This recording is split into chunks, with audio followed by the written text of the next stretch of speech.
Man's good is rational good, but this good is possessed in its essence by prudence, which is the perfection of reason. Consequently, among the cardinal virtues, prudence is the noblest, justice is the second, fortitude the third, temperancia the fourth.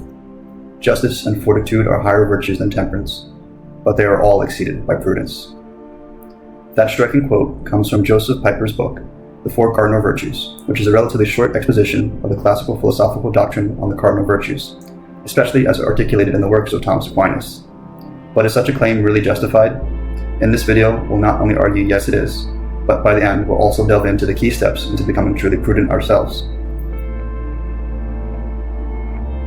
To start, the cardinal virtues are called that not because of a connection to red birds or in honor of Catholic bishops, but because in Latin the word cardo means hinge, and the claim is that a life well lived hinges on these four in particular: prudence, justice, fortitude, and temperance.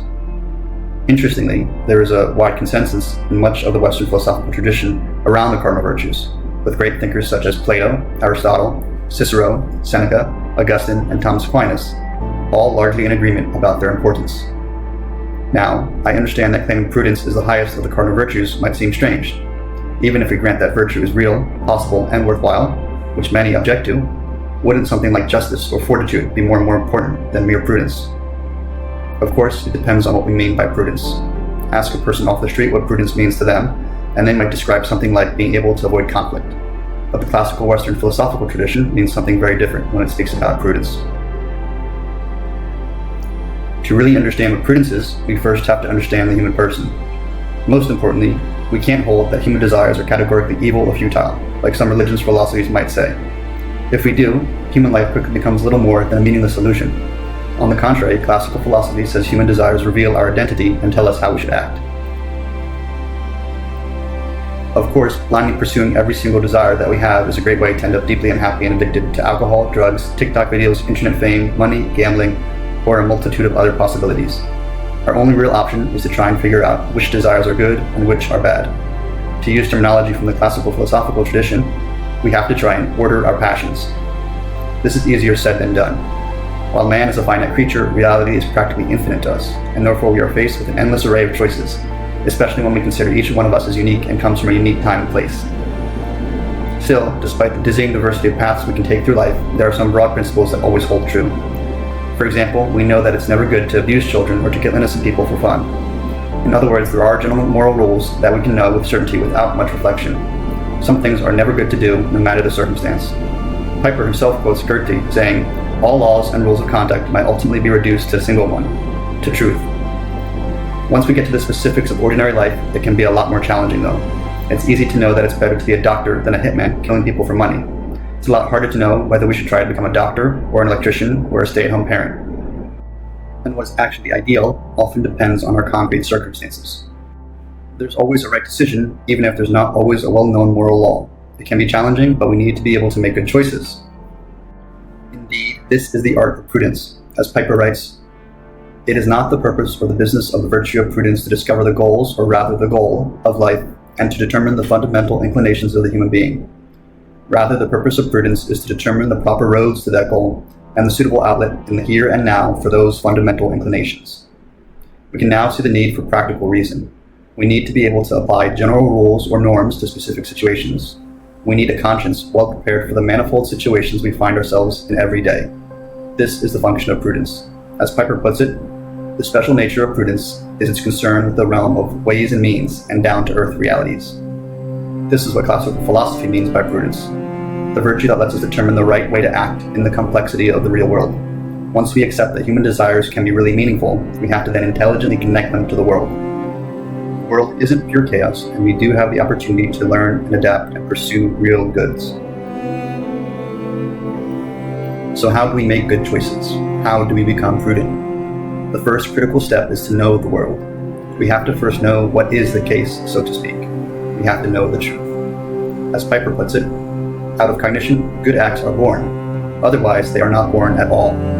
The decisions of prudence embody the duties enforced on us by things as they are. In these decisions, true cognition of reality is perfected for the purpose of realizing the good. Man's good actions take place in confrontation with reality. The goodness of concrete human action rests on the transformation of the truth of real things. of the truth which must be won and pursued by regarding the ipsa res, reality itself. In another place he expands on this, writing, "The finite mind does not comprehend itself so profoundly, and does not have such power over itself that it follows only its own light, nor does it stand in a superior manner above real things, like a general holding inspection. Rather, it is by nature driven and compelled to know the truth of real things. This drive, which it is beyond the power of reason to oppose, proceeds along a path encompassed by that dark light, which always girds and hems the bright outline of our autonomous freedom. Nevertheless, for this area of free activity, the principle remains that bonum omnis est secundum rationem esse. The good of man consists in being in accord with reason. Once more we must add what cannot be said too often, that here the word reason comprises all modes of perceiving reality." In other words, our concrete environments determine what is right and wrong, and what is better from what is okay. For example, even if we know that it is always wrong to drink excessively, whether or not it makes sense to have a beer depends on whether you're celebrating your 21st birthday, or if you just found out you're pregnant. Good actions rest on solid knowledge, and to do that we have to be honest with ourselves about reality. Importantly, once we acknowledge that, we also have to reflect on how we know reality. We are not robots calculating everything in terms of numbers and figures, and we're also not spirits in the sky looking down on everything from above. Rather, we are rational animals, limited in time and space. We very much live in the here and now, and while we can strive to make long-term plans, we have to acknowledge our limitations. Pieper puts it like this: "The man who does good follows the lines of an architectural plan which has not been conceived by himself, and which he does not understand as a whole, nor in all of its parts. This architectural plan is revealed to man from moment to moment. In each case, he sees only a tiny segment of it as through a narrow crack. Never, so long as he is in the state of being on the way, will the concrete architectural plan of his own self become visible to him in its rounded and final shape.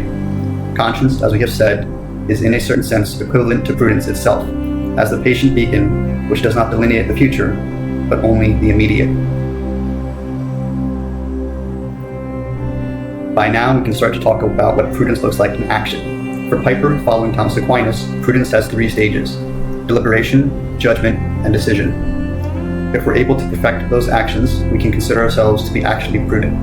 As Pieper writes, "The human self, which grows toward perfection by accomplishing the good, is a work that surpasses all preconceived blueprints based upon man's own calculation. Ethical growth takes place in the course of our replies, appropriate to each given case, to the reality outside of us which is not made by ourselves. The essence of that reality is the ever-changing diversity of growth and decay, not permanent being. Only God is who he is. This reply, appropriate to each given case, can be given only by the virtue of prudence." Now we can also see why it is so critical for us to be prudent. In a world filled with uncertainty, prudence is our best chance to be able to move through our lives thoughtfully.